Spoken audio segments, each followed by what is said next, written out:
Today's November 30th, 2025, and welcome to the 464th episode of the Videogames podcast. Here on the show, I talk about any game at all, including new stuff, old stuff, and anything in between. My name is Brad Galloway. I'm the one-man host of the show, and I'm also the editor of GameCritics.com, a website that uses the full range of review scores and offers full accessibility info on every review that we publish. Hello! Thank you all for joining me today. You may be tuning in thinking you're going to get just another episode of this wonderful, wonderful show, but that would not be correct. We're doing something a little bit different today, people. It's November 30th, like I said. Tomorrow's December 1st. We are rapidly and with great speed closing in on the Game of the Year time, the time when we have to decide what was best, what are the top 10, what are the top 3, top 5, and some of us like to decide what was worst. There's lots of decisions to be made, lots of nominations to sift through, lots of things to think about, lists to compile, awards to award, so forth and so on. And there's really only about a month left.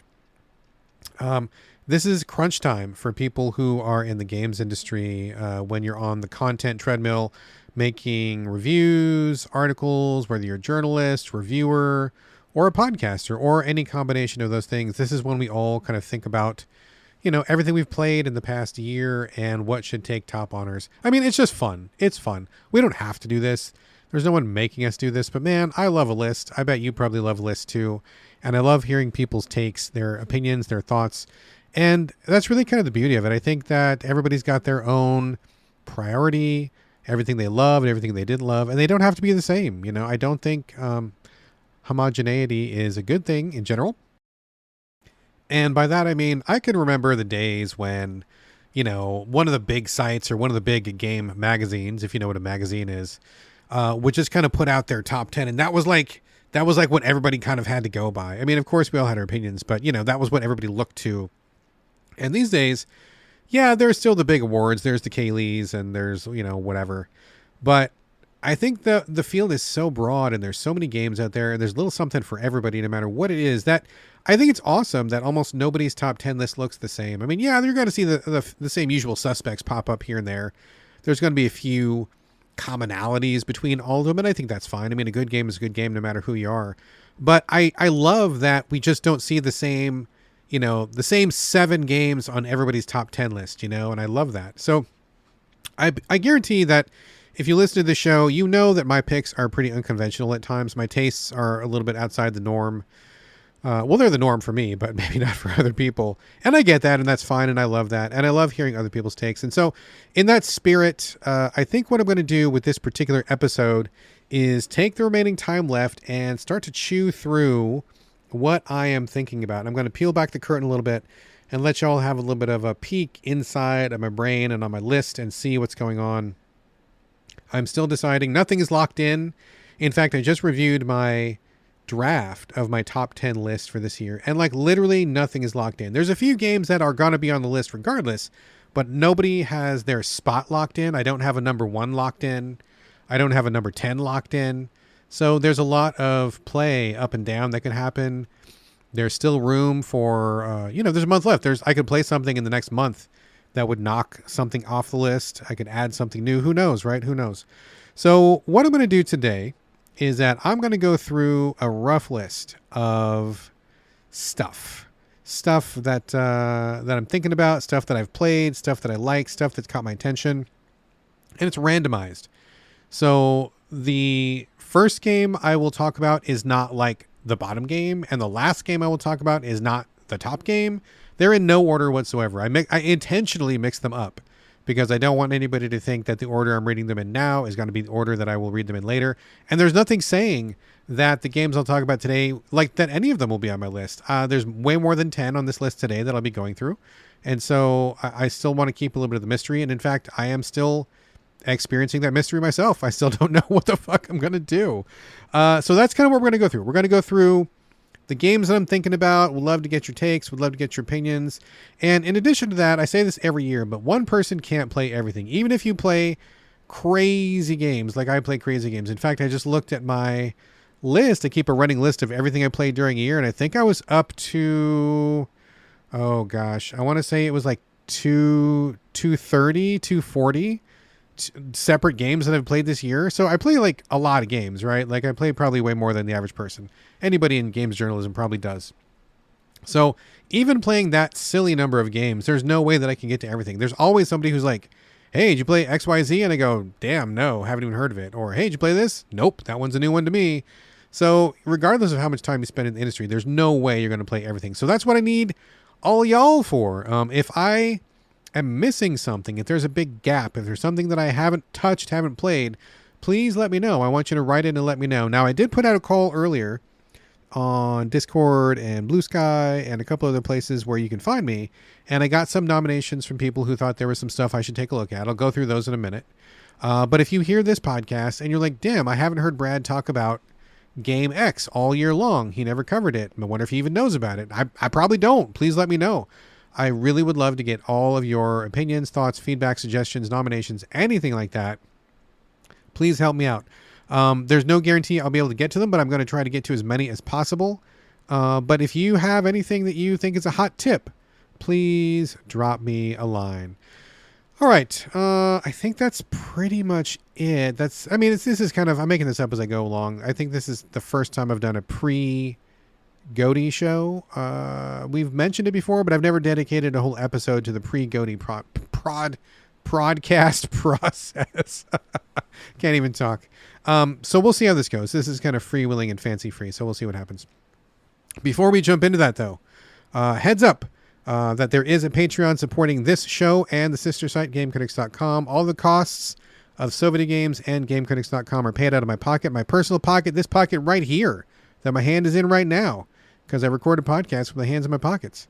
If you love this show, if you love that site, if you love either, you love both, whatever, if you just love things in general, I would invite you to chip in and help me keep everything running. If everybody listening or reading would chip in just $1 a month, just $1 a month, just one, every expense would be covered. And if you can afford it, I would sure appreciate it. Also, shout out to the YouTube channel. It's youtube.com/@gamecritics.com videos.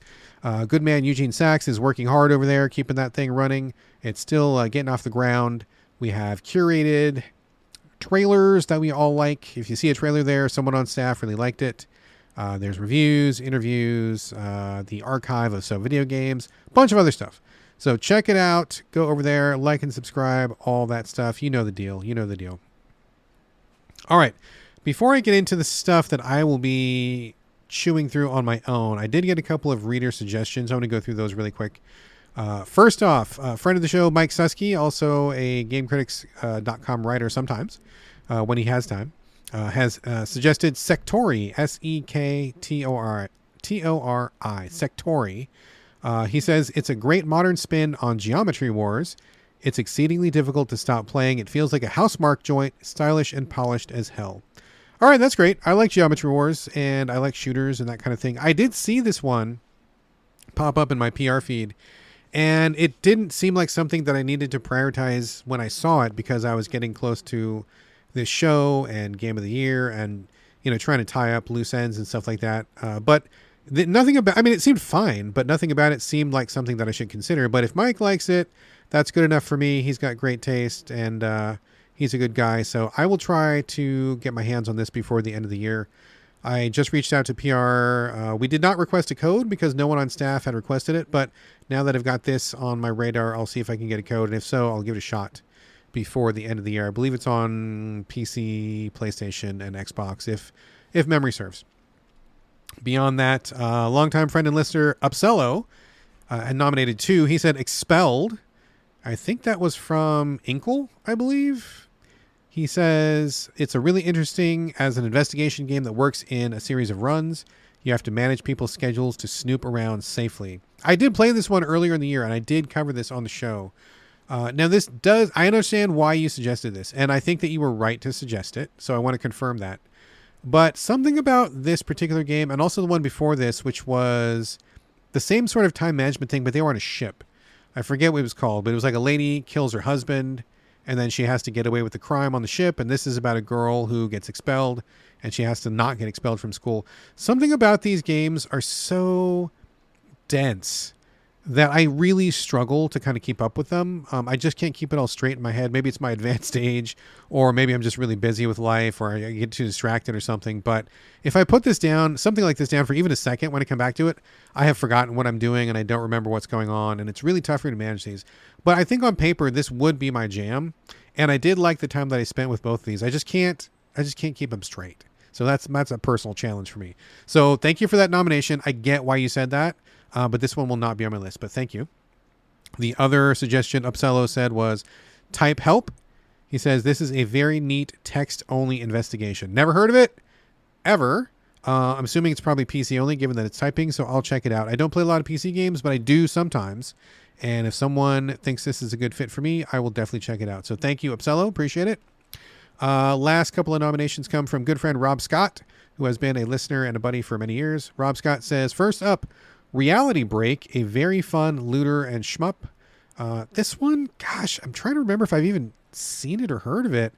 I think maybe, I don't know. Nothing's really coming to mind. I'm going to have to look this one up. I'm going to look this one up, so thank you for that. The other one, Rob says, is Heart of the Machine. It is the most interesting and unorthodox strategy title I've played in years. Okay, that's intriguing to me. I love strategy. And I love unorthodox, and I have not heard a word about this one. Not that's coming to mind. So thank you for the nomination there, Rob. I've got these all written down. After the show, I'm going to go over to Steam or PSN Store or wherever these games are. I'll track them down. I'll take a look and I'll see what's what. See if I can get them in there. So thank you very much for those suggestions. One more thing before I get to the actual games themselves, just a call out. In addition to your nominations for stuff that I should play before the end of the year, I want your actual personal nominations that we are going to be doing for the Game of the Year show. If you've heard the show in any of the years past, we kind of follow the same template every year. I really like that template. We're not going to change something. We're not going to fix something that's not broken. So what we're going to do is everybody listening, if you can hear the sound of my voice, or if you're reading the transcript or whatever, please send me your top 3 games of 2025 in order, if you can. I know that some people don't like to do in order. That's fine. But if you do orders, number 1, number 2, number 3, with number 1 being the best, send those in. I would like to know your top 3 best games of 2025. They don't have to be in order, but they can be. I would like that. But, we don't always get what we want. That's fine. I also want you to send me your worst game of 2025. It could be the most disappointing. Could be just the straight up worst, most miserable time you had. Anything. We got to have a little bit of salty with the sweet. I don't like to do a pure love fest. I like to keep it real. And, not every game every year is something that's worth spending time on. So it's not going to be a hate train by any means. But I do want to get I like to talk about something a little bit different. And so if you've got your worst game, that's what I want to know about. So tell me your top 3, your 1 worst game. And if you like, we're doing a wild card this year. Send me any random nomination. It could be literally anything at all. You could say, these are my top 3. Here's my 1 worst. And here's my nomination for best music. Or it could be, here's my best narrative or best character or anything. So keep that last one positive. But tell me just anything at all. Anything you want to give a shout out. Anything you want to bring to people's attention. Anything you want to put on people's radar.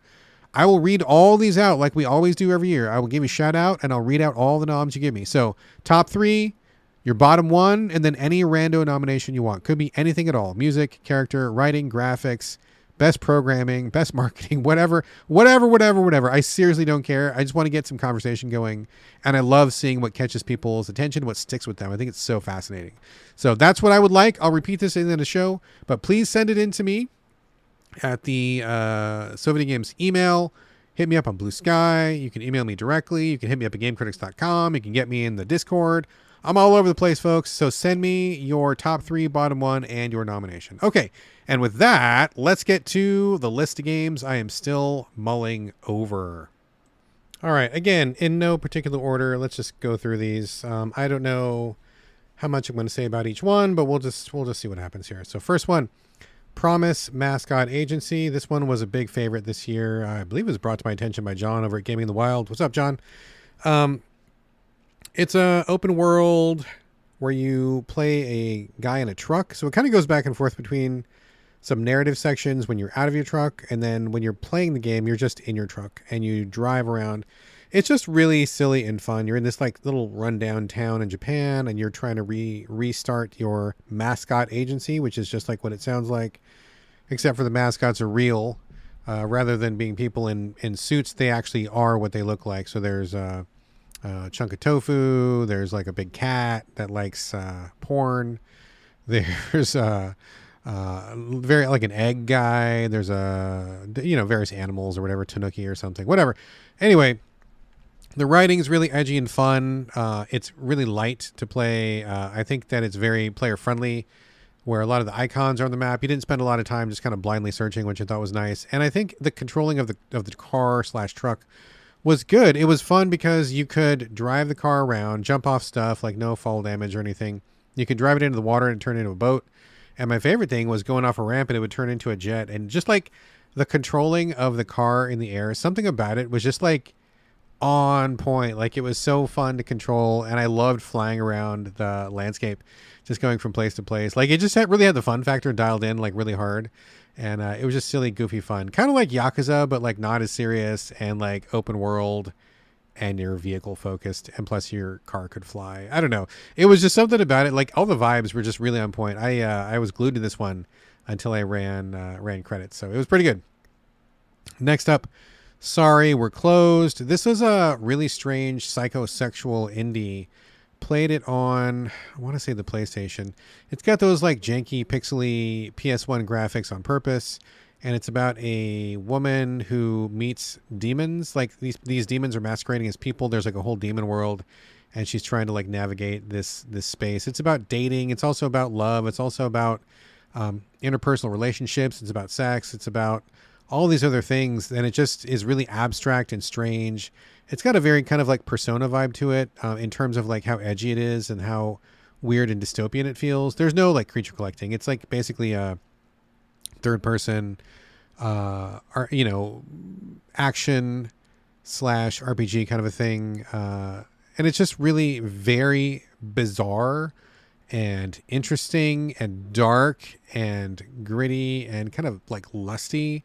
Every character in this game looks like they just want to fuck. Like it's just so crazy. Very queer forward too. Very androgynous and interesting designs. I thought the whole thing was super appealing. Loved it.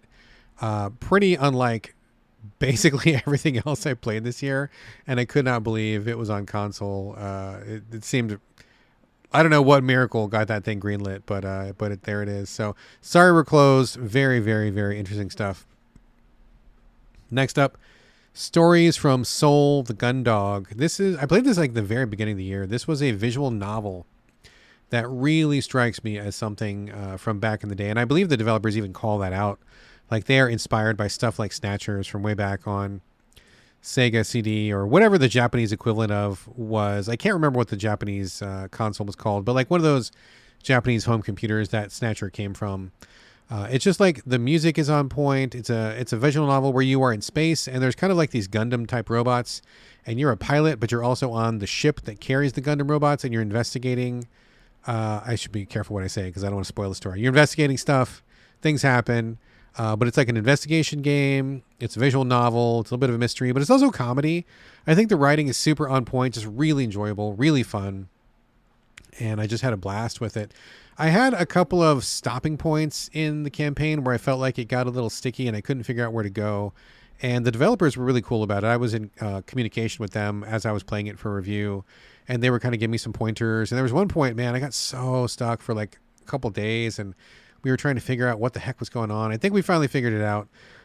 So there was a couple rough patches there, but overall, it was just everything about this was totally dialed in. Love the writing, love the characters. I thought the gameplay was great. Like it had good momentum moving forward, really appealing visuals. Just everything about it was just really nice, and doubly nice if you're familiar with the era of game that they are trying to call back to. Like really on point. You could definitely see the love letter vibes going on there. So that was great. That was Stories from Soul, the Gundog. And again, to recap, in case I didn't mention it. First one, Promise Mascot Agency. Second, Sorry, We're Closed. This is Stories from Soul, the Gundog.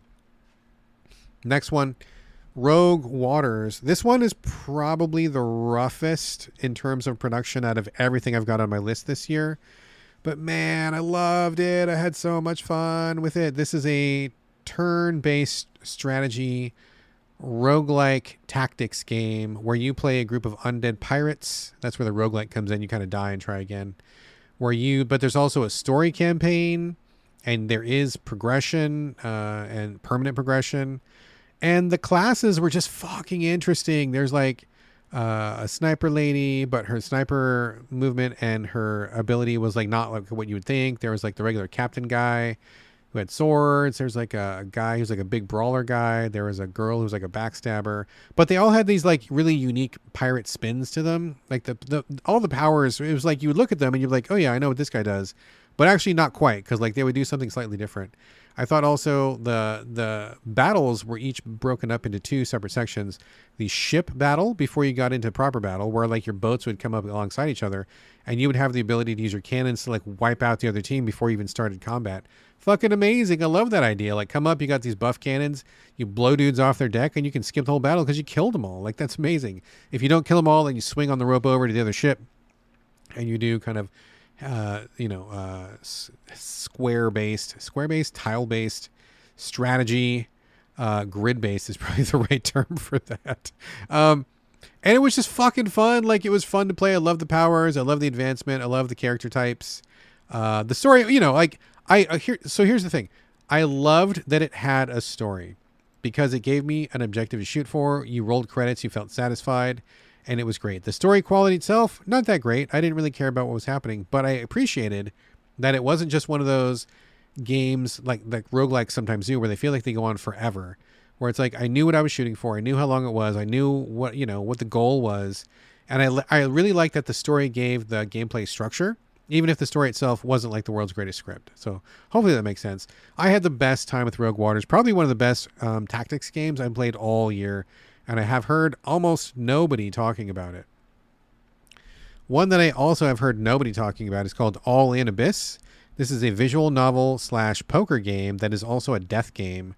I talked about it pretty early in the year. You play a girl who goes to the city of gamblers, gambling witches, and she wants to take them all down. So you have to do a lot of visual novel style investigation, talk to people, investigate things, ask questions, make relationships with people.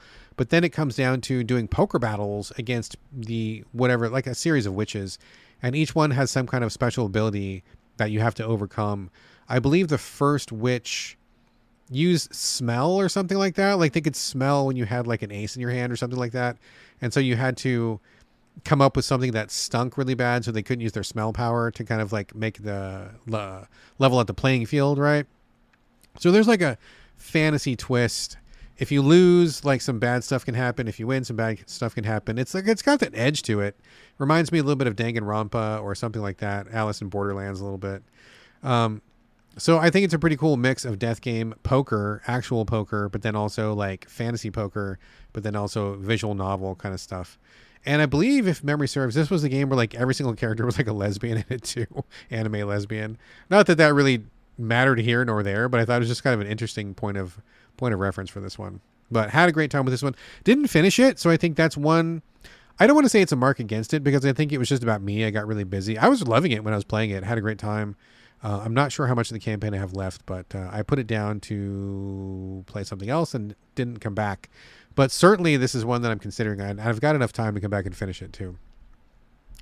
Beyond that, we have Creepy Redneck Dinosaur Mansion 3. This one comes from Strange Scaffold, and this is like, the title itself is just crazy. But it's a match 3, but it's also a time loop game, but it's also a meta game about game development, but it's also just a really funny comedy game. It's also a Resident Evil parody. It's all of those things mushed together to make this one really fascinating experience. I had a blast with this. I had no idea what to expect, and once I started playing, I'm like, oh my god, this is amazing. It's so fun and cute and clever and so many good ideas. The people at Strange Scaffold, some of the hardest working people in show business, and they just keep churning out really, really, really original stuff. They also did TMNT Tactical Takedown this year, not on the list because, I don't know, reasons. But I loved that one as well. That one was another great product from them. It seems like every 2 weeks they put out a game, which is mind-blowing to me. But yeah, I think Creepy Redneck Dinosaur Mansion 3, I didn't hear a lot of people talking about that one, but that one definitely deserves your eyeballs for sure. Next up, Deathless, the Hero Quest. This is a deck building roguelike set in Eastern Europe based on Eastern European mythology, kind of like, think like The Witcher or something like that.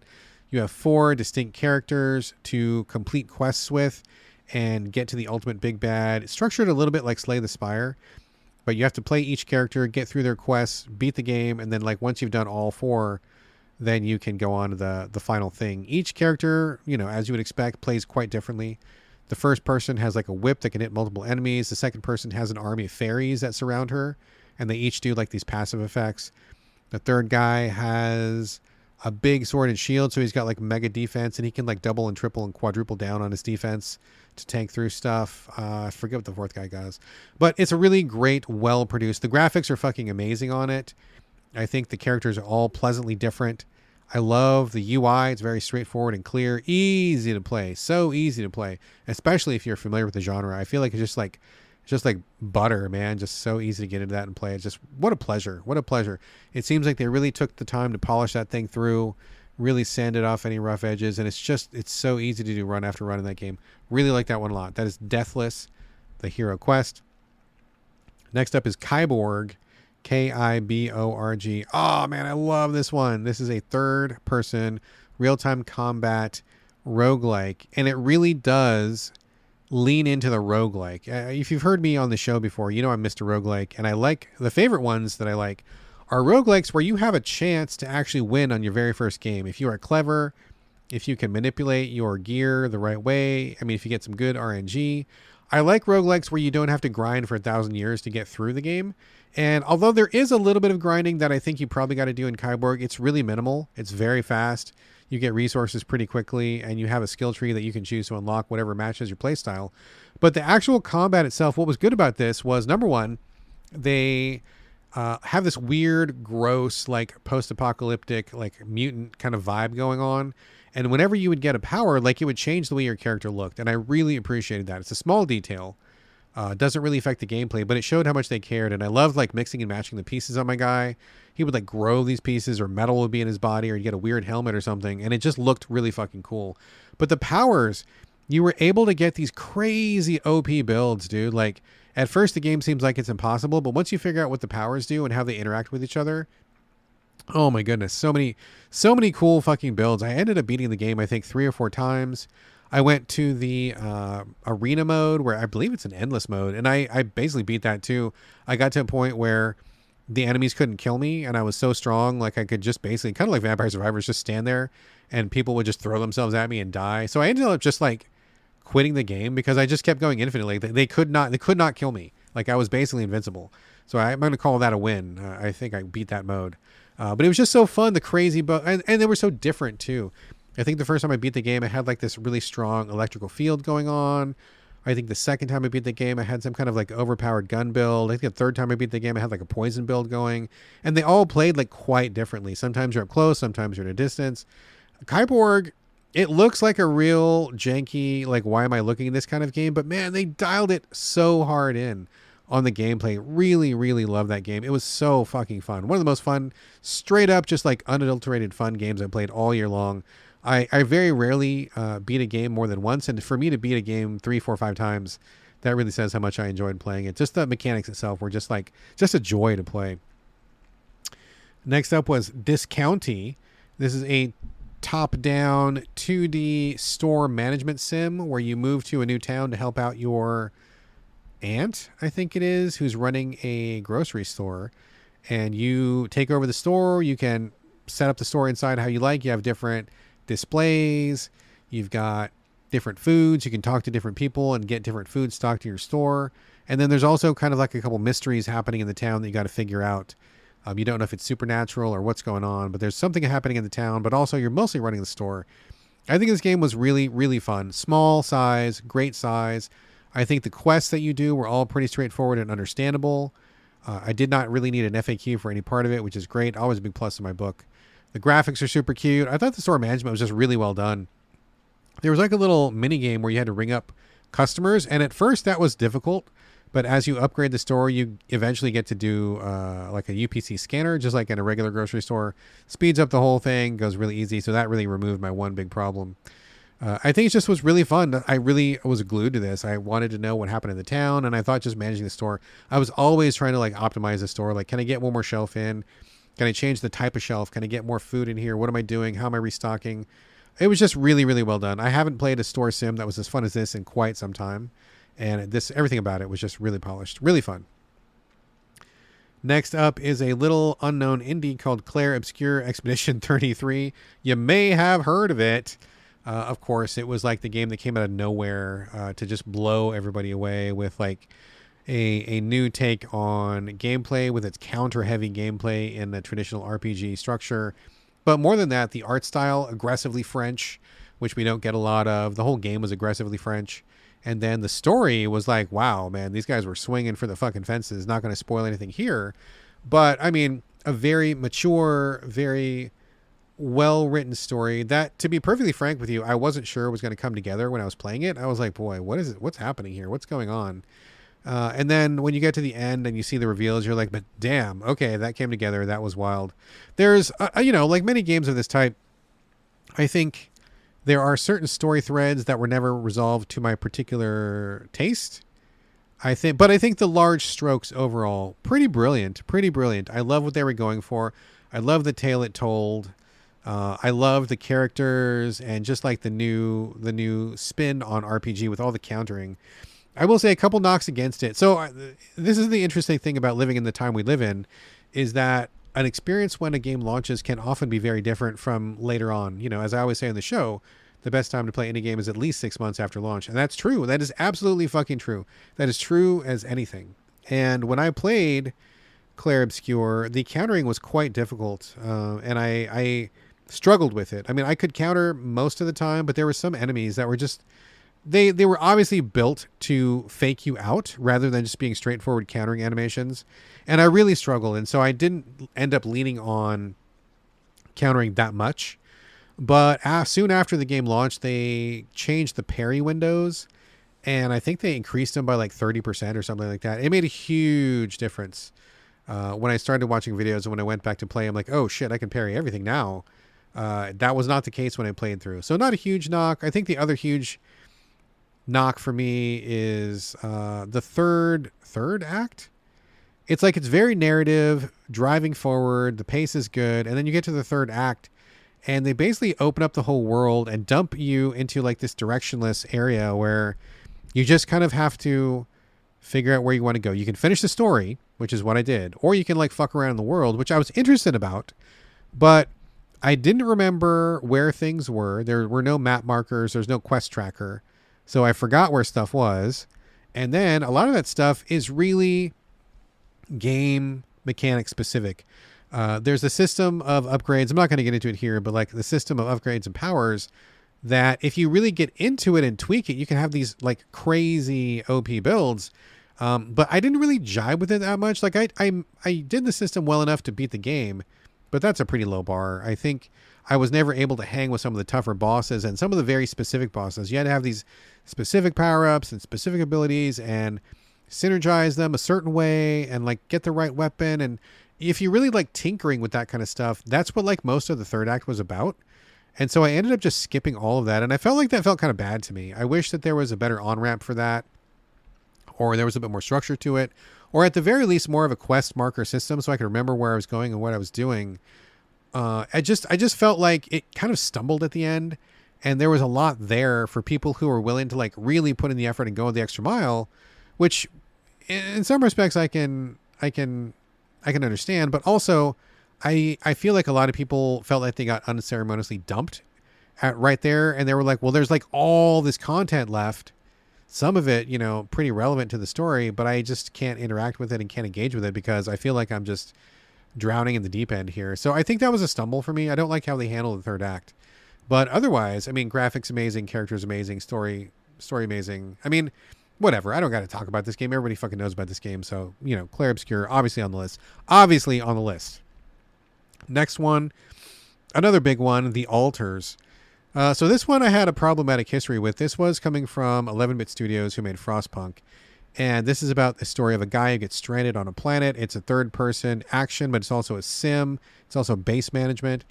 But the hook of it is obviously the altars themselves, where you are stranded on this planet, and you have to clone yourself in order to survive because you don't have enough help to do the things you need to do. You need to gather resources and fix your ship up and do these objectives, and you can't do it alone. You need to clone yourself, and each clone is based off of a different path you could have taken in life. So for example, you start the game as, I forget what you are, engineer guy, but then there's also like a botanist guy. You could have become a botanist and that guy comes to life.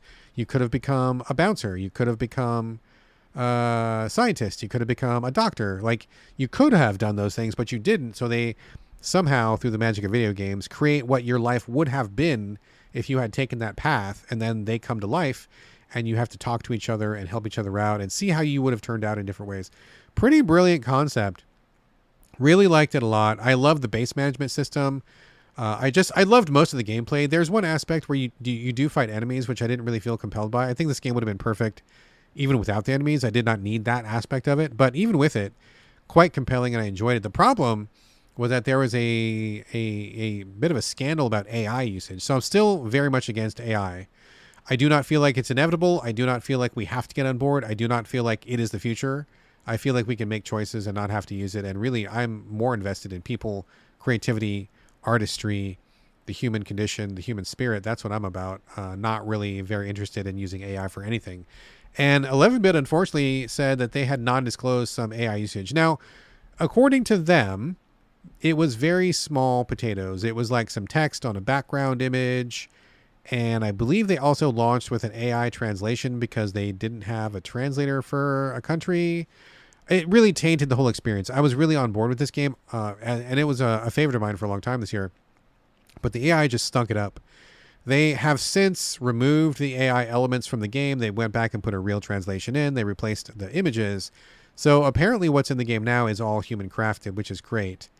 But it was pretty unfortunate that happened, and I feel like it just kind of tainted the whole thing a little bit.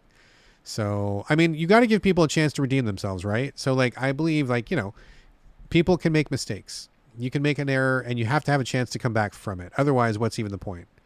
We've all made mistakes, and I get that. So, in this particular case, it's still on the list because they removed the AI stuff, and, you know, I wish they would come out with better statements about it. They've mentioned it a few times. They were kind of downplaying it. I wish they would have come out with like more of an apology or more of a status quo about how they're going to handle it in the future, which they did not. Kind of a bummer they didn't. But I do appreciate they fixed the game and stripped the stuff out, and you know, they tried to make amends on some level. So I'm going to give them credit for that, but my eye is on 11-bit for the future. We'll see how that goes. So in that sense, I still enjoyed the game overall. If what they said is true, the AI part did not really play a factor in my enjoyment of the game, and it's out now anyway, so we'll see what happens. But that's, I don't know, I wish it didn't happen, but that's how it is. But overall, I really did enjoy the altars. I thought it was a brilliant concept, and I really enjoyed my time with it. Next up is Dispatch. This is a very late 11th hour entry that just came out a while ago. I saw tons of people talking about it, basically all over, but also especially in the Gaming in the Wild Discord. Shout out to those folks over there. I wasn't sure what this game was even, but I saw a lot of people really, you know, saying it was great. Basically, it's a TV show that you watch, and then there is a dispatch aspect to it. I mean, real talk, it feels kind of bolted on. It doesn't feel super well integrated into the TV sections. But man, the TV show is so compelling. Like, it's so fun to watch. The characters are great. I love the character design. It's a little bit edgy. There's like some, you know, some risque jokes, and I feel like the material is right up my alley. I love superhero stuff still. I know a lot of people are tired of it, and I get that, and no shade if you are. But I'm a superhero fan from way back in the day, my whole life. I don't think I'll ever be tired of superheroes. And I like this approach, this real everyman superhero kind of thing. They're doing a job, and the guy in the office is dispatching them. And I just think the whole thing just works really, really well. Amazing art style, aesthetics, great character design, great writing, great voice acting. I think the gameplay aspect needs to be tightened up. It's fine being the dispatcher and sending heroes to places to solve crimes and help people out is fine. It's just fine. But it's also a little rough. I had some problems with it. Some things kind of like not triggering correctly. Some things I felt like were a little bit glitchy. And in general, I feel like there's not enough information for the player to figure out what's what. So I got through it, but real talk, like, I don't think much of the stuff that happens in the gameplay really affects the TV show aspect of it. I know there are a couple choices in the final chapter, but overall, it feels like a game of two halves. You've got your like just okay-ish dispatching gameplay, but you've got this fucking amazing TV show, which is great. So it's a weird experience, but I really loved it. Could not fucking put it down. I mainlined the whole thing, finished the whole thing in like 2 days. Just could not stop. Wanted more. Would play again. Would play 20 more hours of this. Would play 40 more hours of this. I thought it was fantastic. So I love Dispatch. Great stuff. Split Fiction coming up next. Is that from? Wait a minute. Is that from this year? Yeah, I guess it must be. It must be. According to Wikipedia, yes, it is March 2025. For some reason, I thought it was last year, and I didn't get to it this year. That's wrong. It is this year. Split Fiction from the Hazelight people. Story. This is the place where you have to have a player. You have to have a second player. You cannot play it by yourself. So 2 people playing a game about writers who get sucked into an AI, a Gen AI machine. Fuck you. And it steals their ideas and creates movies out of them or something like that. And so you are inside the machine, trapped, trying to get out of it. And all of your ideas come to life, and you have to play through these ideas. Very much like It Takes Two or something like that. The Joseph Fares, the guy behind Hazelight, seems to have this jam. He keeps doing these multiplayer jams. And to his credit, I think the gameplay aspect of them is pretty good. It's a lot of fun. I played the whole thing with my wife. We had a blast. Like, there's lots of variety. You're doing jumping in one, you're doing shooting in another, you're doing flying in another, like loads of variety.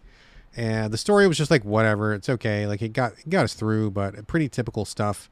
Writing is not Mr. Fares' strong point by any means. And although this was better than It Takes Two, which I found was to be fucking atrocious. I hate the story in It Takes Two. And I'm shocked that more people didn't call it out for being a really aggressively bad story. But it was just like, okay, so that's fine. But I think the gameplay is really what sold it. It was a great time for 2 people. And I will say, quite honestly, the final chapter of Split Fiction is fucking amazing. It is really mind-blowing. It's 14 out of 10. It goes so hard and it goes so interesting. I don't know that I've ever really played anything quite like it, and it really is so fantastic. I mean, I don't know that I want to say the whole game is playing just to get to the last chapter. That's a strong statement. Not sure I'm saying that. But the wife and I were both like, whoa, that was fucking phenomenal. We love that last section. It was pretty great. So Split Fiction, pretty good multiplayer experience for this year. Not sure that one's going to make it, but there was definitely some good to it. I will also say I had a great time with Trailmakers Pioneers. Now, this is the only update in the entire list that I have. Trailmakers came out, I want to say last year or the year before. It's kind of a build your own vehicle and kind of do stuff in it.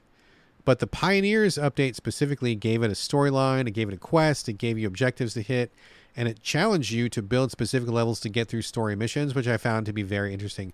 I think this is like the ultimate end phase of what Trailmakers should have been from the beginning. I'm not a big fan of sandbox experiences or do make your own fun kind of a thing. So to add this structure and storyline to it, I thought was great. It really increased my enjoyment of this game by a factor of like 1,000. And I think it was really well done. Still a lot of freedom, still a lot of like do-it-yourself, DIY vehicle making, but a good combination of DIY plus we need you to do these things. Here are some goals. Here's some structure. Here's some guidance. And I think it was just a really good space for this game to land on. So specifically, the Trailmakers Pioneers update. Very good stuff. Very fun. Next up, Silly Polly Beast. This is another late 11th hour addition to the list. I just talked about it last episode. This is a third-person action-ish sort of narrative game coming from Eastern Europe where a girl is fleeing an orphanage. Something goes wrong, and then she ends up like in this alternate demon world trying to figure things out. It seems like a pretty emotional story. There's lots of story beats that I think hit with me and really connected. I think it's very unusual in terms of like style. It's lots of variety, lots of unexpected things happen. Lots of like nihilism, lots of dark edge to it. I think it's a really great tale. I think a lot of people out there would really connect with it if they knew about it or had heard about it. There's a couple rough combat sections that can be pretty demanding if you don't know the tricks to them, or if you're not aware of your surroundings or all the different things you can do. Like sometimes you'll get into a combat that's just really hard, and then once you get through it, you realize, oh, I could have gone this other way, or oh, I should have used this item, or oh, I could have done this thing. So I think that there's ways to mitigate it, but they're not always obvious. I got through a couple scraps that I thought were pretty tough. only to realize afterwards, like, oh shit, I could have done this other, there's this ladder that I didn't see and I could have done that, or, that kind of a thing. But I think the story it tells is quite good.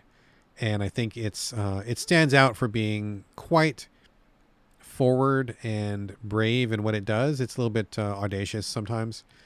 The big knock I have against it is that late in the game, the developer does lots of variety, every time you do something, you do it like once or twice and you move on to something else. You don't really ever stagnate. But there's a Resident Evil type section late in the game where you do lots of key fetching and lots of locked doors. That part went on for like maybe twice as long as I needed it to. And that part really had me stumped. In general, I think the game is really forward momentum and clear and straightforward what to do. But when I got to this Resident Evil section, I was like, oh man, I don't remember where I'm going and I don't remember where the key was or what I'm supposed to do. I had to look for a walkthrough for that one section.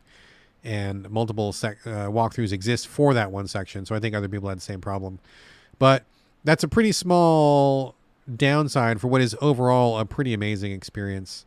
Really like the way it ended. Really like the story beats it hit. And it's just like the kind of like dark little, like harsh, tough love kind of gem that I really enjoy. Kind of a lot in common with Sorry We're Closed, which I talked about earlier in the show. There's definitely some shared DNA there, which I think comes from Eastern Europe in general. But Silly Probably Beast, I think, was a great experience and definitely one of the better things I played this year. That's another one that I kind of just played all the way through, finished it in a couple days because I just really could not put it down. Only 2 more to go on the list here. The next one is one that I actually haven't tried yet. This is the only one that I haven't gotten to yet.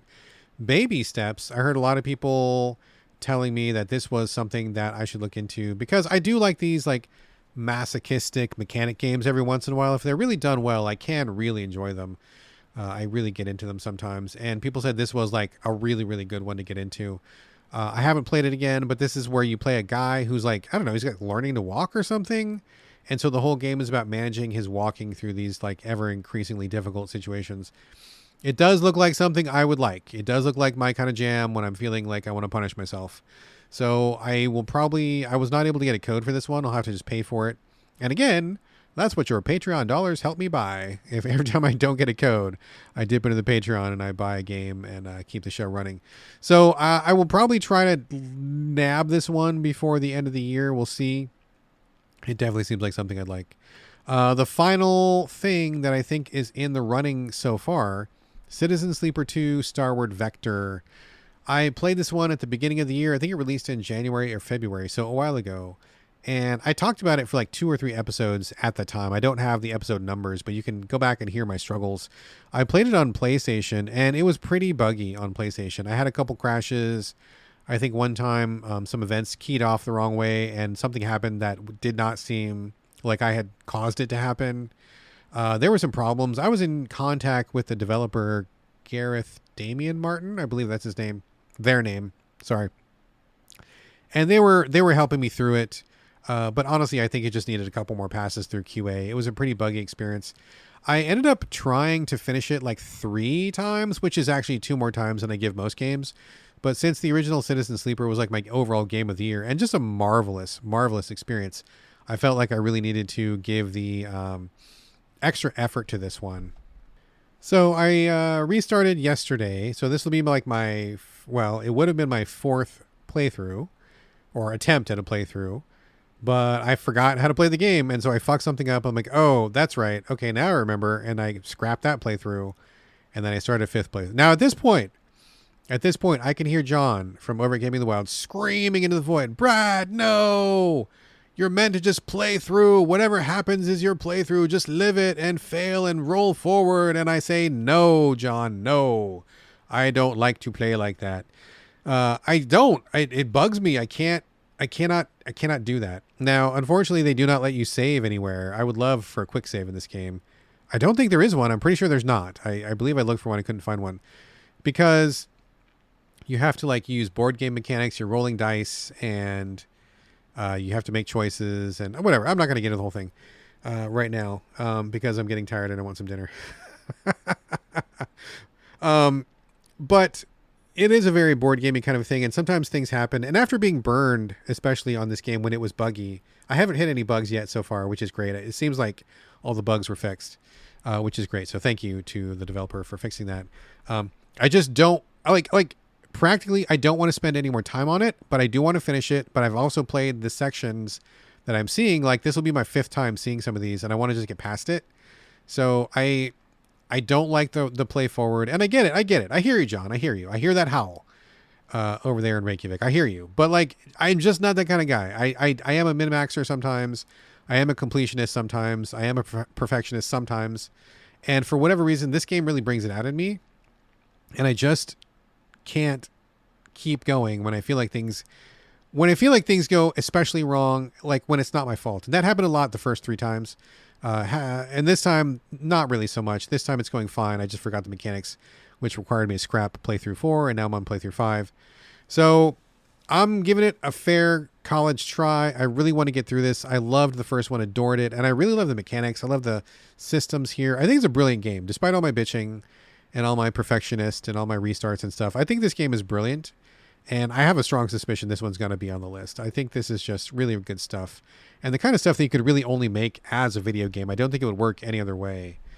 I mean, maybe it's a board game, but it just wouldn't be the same because you'd have to like move the pieces and calculate these things and whatever. Like, I love just how smooth and slick it is as a video game. So giving this one my 2nd major push, hoping to finish it all the way through. Fingers crossed on that one. Actually, I lied. There's one more game that I am still trying to chip away at that could be on my list or could not be. The Stone of Madness. This came from the Game Bakers. They're publishing it. I don't think they made it, but those are the people who made Blasphemous. That's how it got on my radar. Blasphemous and Blasphemous 2, fucking incredible games. Love them both. They're so fucking good. So of course I want to see what else these people do, and they put their weight behind the Stone of Madness. This is a real-time stealth tactics game where you play a group of inmates who are trapped in an insane asylum, and you're trying to get out. Each person has their skills, but also their quirks. One person is afraid of dead people and violence. One person is afraid of the dark. One person's afraid of fire. And so they have all these obstacles in this area, this institute or this abbey. And, you know, like, you have to kind of like negotiate between the 3 people or I think ultimately there's 5 people, negotiate between the 5 people to like not expose them to the things that they hate, but also to kind of use their powers to get you through each scenario. It's very compelling. It's set in Spain. I like the iconography. I like the themes and the vibes. Medieval Spain. I think it looks great. But this is another game kind of like Citizen Sleeper 2 where they want you to fail forward and just keep going. And that's difficult to play because these games often rely on quick saving. This game in particular really takes a lot of cues from Me's work, who I feel like they're the top of the genre. They made 3 fucking bangers and then they quit while they're on top. I mean, that's a fucking baller move if you ask me. So things like Shadow Tactics and that kind of thing. Shadow Gambit, which is fucking so good. But this game obviously takes a lot of cues from the Me's body of work, but they did not take the quick save. And the quick save is really what makes it work a lot of times. The developers put out a statement saying, we want you to fail forward. There's always enough resources. You can never get truly stuck. You can just restart the next day and try again. And in general, that would be okay, except for I do not think that the game is as polished as it needs to be in order to make me accept the fail forward premise. Sometimes your character is like a fucking pixel off and they get spotted, they get caught. Or sometimes you're juggling 2 and 3 and 4 guys or whatever, rotating between them, and it's not that seamless. It's not that easy to go back and forth between them. The developers did capitulate a little bit and added in a quote unquote tactical pause, which was not there before, where when something starts going wrong, you can hit the touchpad on the PS5 or whatever, and the whole game stops, which is fucking so necessary, dude. It's so easy to get killed and caught in this game. Like, it feels like incredibly harsh, incredibly sensitive, but also it often feels like it's not my fault. Like, I'll have a character who's ducking behind a bale of hay to hide, and it looks to me like he is hidden, but then a guy will just be like 1 pixel over and spot him. And then it's like, oh, fuck. Like, come on, dude. Like, I don't want to redo the whole level just for that. That's stupid. I should be able to just restart 5 seconds ago, move him over 1 pixel and have it be fine, you know? Or sometimes, like, it's so weird to juggle between the guys that, like, it's not smooth. So, like, your guy who's afraid of fire might get stuck standing next to a torch, and then you don't realize he's there, and then you got to juggle between, wait, which is the guy, and which button to press, and it's like a pain in the ass sometimes. But despite all that, I still find it incredibly compelling. I think the theme is really compelling. I think the idea of being trapped in an abbey, kind of like an open world abbey, but also having stealth throughout this open world and going from section to section, pretty interesting, pretty compelling stuff. I think the vibes of it are really on point. I really am attracted to this kind of game, but the systems, I think, need a little bit more work. So I don't know if the vibes are going to win or the systems are going to lose. We'll see. But this is the last one I'm playing through, and we'll see. I think that's the list. Look it over real quick. Let me read it through one more time in case you're writing any of these down. The common thread through all these games is I think they're all really good. I played, like I said, 230 some games this year. There will probably be a few more to that. Maybe I'll hit 250. Who knows? But I play a lot of games, folks, and I've been in the field for a long time. And I feel like it's not too much of a brag to say if I think a game is really good, then I think it's probably going to be of interest to people who listen to this podcast or people who share my taste. So again, if you have not played any of the games I'm about to mention, please give those some time. Check them out. You probably will dig them if you like this podcast. So, Promise Mascot Agency, Sorry We're Closed, Stories from Soul, The Gundog, Rogue Waters, All in Abyss, Creepy Redneck Dinosaur Mansion 3, Deathless The Hero Quest, Kyborg, Discounty, Claire Obscure Expedition 33, The Alters, Dispatch, Split Fiction, Trailmakers, The Pioneers Update, Silly Polly Beast, Citizen Sleeper 2, Starward Vector, Baby Steps is a question mark, and Stone of Madness.